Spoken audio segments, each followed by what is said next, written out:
dia, boa tarde, boa noite, dependendo aí da hora que você esteja nos ouvindo. Estamos aqui de volta com a nossa série de Ouvicasts. O ouvidor pergunta, o especialista responde.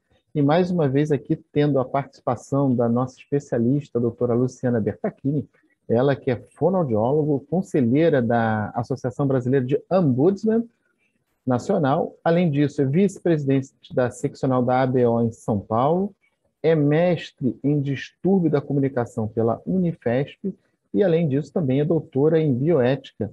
Doutora Luciana, como vai? Mais uma vez aqui, um prazer em recebê-la. Eu que agradeço, doutor Xavier. Muito obrigada pela oportunidade, pelo convite, assim como ao Tribunal Regional do Trabalho do Rio de Janeiro. Muito obrigada. Olha, para nós é uma grande satisfação tê-la aqui e vou falar, eu estou começando a entender de comunicação só lhe ouvindo aqui esses dias que estamos participando dos nossos podcasts. Ô, doutora Luciana, a gente no nosso último episódio falou sobre presença líder. Eu estou muito curioso. O que vem a ser presença líder? Conta aí para os nossos ouvintes. Pois é, né? A presença líder foi citada no encontro anterior aqui do podcast, quando nós estávamos falando de comunicação assertiva. E que, para além desses conceitos que a gente sabe de ser afetuoso na comunicação e também, né, trazer eficiência na fala, na forma como eu escolho a palavra, a linguagem que eu utilizo, há um conceito dentro de comunicação assertiva e comunicação consciente que recentemente tem sido falado, que é a da presença líder. E, em verdade, a gente está valorizando a comunicação muito mais ligada ao mundo do trabalho, porque ali a gente tem as nossas referências, as nossas lideranças, inclusive trabalhando a liderança e a gestão, a gente previne problemas de relacionamento no mundo do trabalho, que é muito delicado. Então, se levou a fundo a pesquisa dessa presença líder para compreender melhor o que faz parte, né, desses aspectos que podem favorecer a comunicação ou até atrapalhar. Então, veja, ele vem de um conceito nominado, assim, desde a sociedade romana, do gravitas. E o que significa isso? Né? É a influência que nós temos, até da lei da física, nas relações com as pessoas, de atração ou não. Nós não falamos assim popularmente, aquela pessoa tem um magnetismo, né? Que me parece que as pessoas se sentem atraídas pela presença dela. E esse gravitas diz respeito à forma como eu me posiciono, como eu sou vista, qual é a impressão e a percepção que as pessoas têm de mim pela presença. Mas não é só pela presença, é uma presença associada à minha habilidade de tomar decisões, de ser uma pessoa com uma referência ética, tudo incorporado nesse movimento gravitas, tá? De saber bem lidar com as suas emoções, de ter o controle sobre as emoções na hora que ela está se comunicando, né, de desenvolver bem ou demonstrar uma boa inteligência emocional, de ter reputação ilibada. Então, esse é um conjunto que você vai lembrar, junto comigo e com as pessoas que estão nos ouvindo agora, de uma referência que foi muito citada atualmente, ou recentemente, da Rainha Elizabeth II da Inglaterra. Perfeito. A partida dela, nós vimos muitos países, a reação mundial fazendo referência a ela como sendo uma mulher de liderança e uma estadista. Então, Perfeito. alguns citavam o senso de humor, lembra? Outros citavam a presença serena. Ela é, doutor Xavier, o exemplo claro do que a gente está falando aqui da gravitas, né?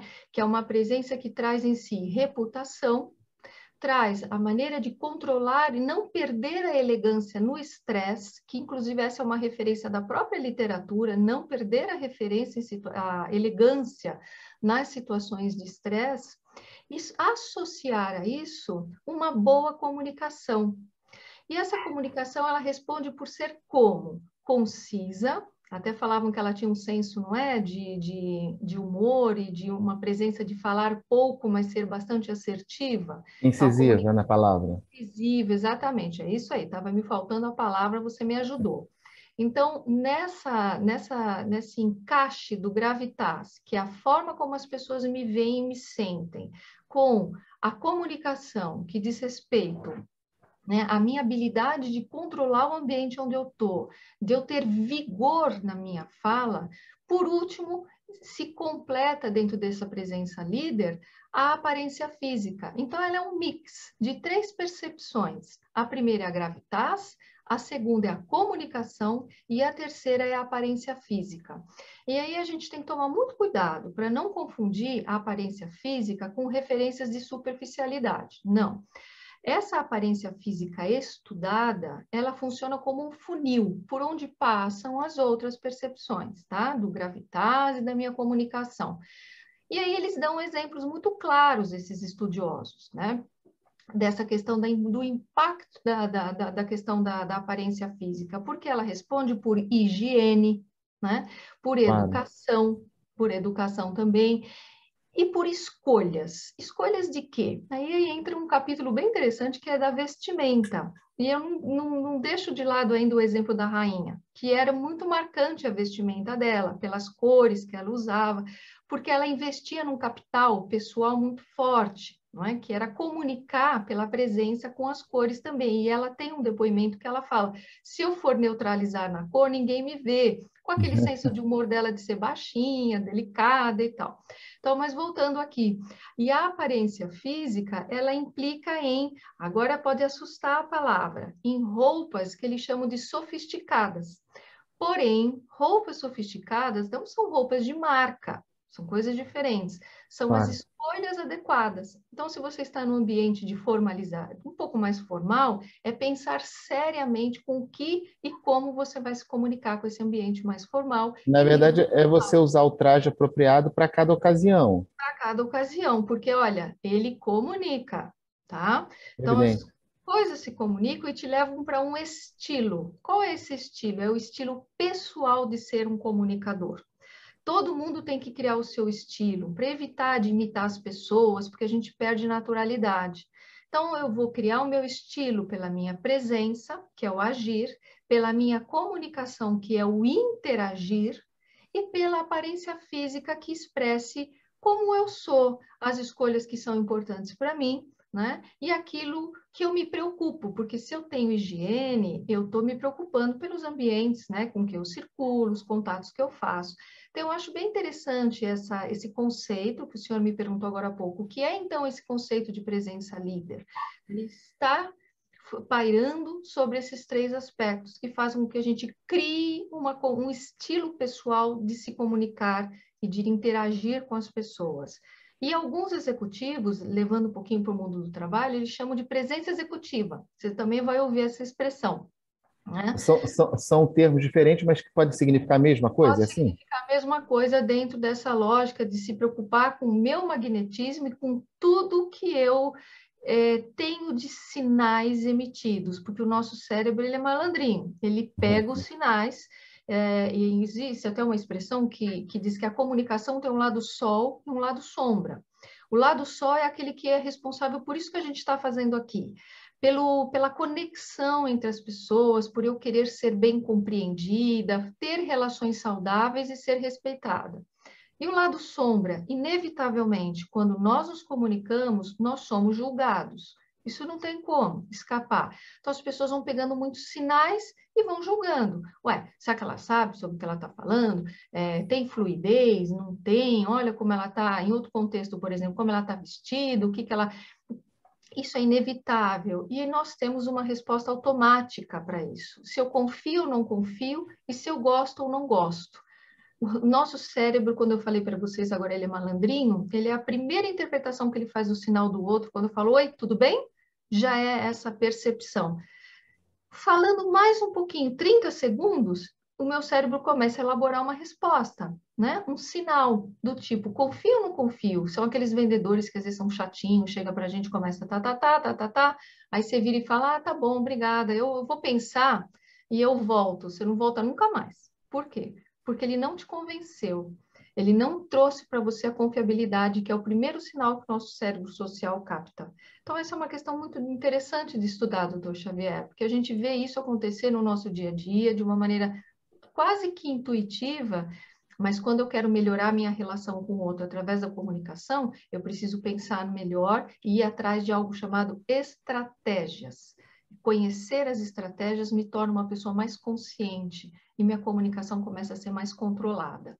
Então, talvez essa questão das estratégias, Luciana, tenha muito a ver com, voltando no exemplo da Rainha Elizabeth, né, assim, o fato dela representar todo um povo, né, então faz todo o sentido ela estar vestida de maneira sóbria, falando de maneira altamente compreensível, porque uma palavra fora de contexto poderia representar, por exemplo, uma guerra entre duas nações, É né? verdade. Olha que responsabilidade também, né? Não é? Então, assim, a gente via lá ela já idosa, com seus 96 anos, né? Falou assim, poxa, eu queria uma vovozinha dessa para mim, né? E ela estava ali sendo um símbolo de toda uma nação, de todo um povo, né? E onde ela representava muito mais do que a própria figura dela. Verdade. Eu gostei muito do que você falou agora. Ela representava muito mais do que a própria figura dela, quer dizer, o seu povo, e ela tinha algo que misturava delicadeza com vigor.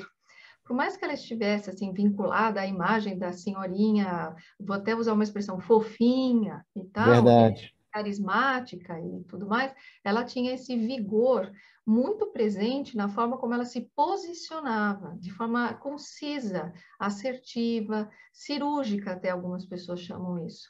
Eu lembro de uma situação, várias passagens começam a surgir agora, né, de exemplos dela em situações e contextos diferentes. Quando ela foi ali, acho que tirar apenas uma foto, fiz uma participação na abertura dos jogos e tinha ali Uhum. o Daniel Gray, que é o 007, né? 007. Isso, que fez ali uma interação com ela e eles foram tirar foto juntos e ele ficou fechadão e ela falou para os repórteres, ela não ia falar, ela não ia ter fala nenhuma nesse vídeo, mas ela pediu para falar, bom dia, James Bond, ou Dr. James, alguma coisa assim.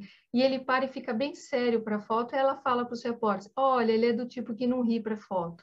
Então ela falou uma frase que, sabe, teve aquela repercussão toda, mas porque ela fala pouco e quando fala, ela quis ser agradável e dar um senso de humor. Aí ele sorriu. Vamos lá, impactou e transformou o ambiente. Aí ele Nossa. sorriu e eles tiraram a foto.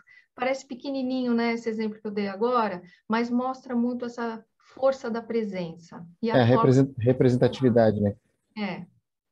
Ô, Luciana, essa é agora é a hora da comunicação verbal, que eu digo. É a hora do ar.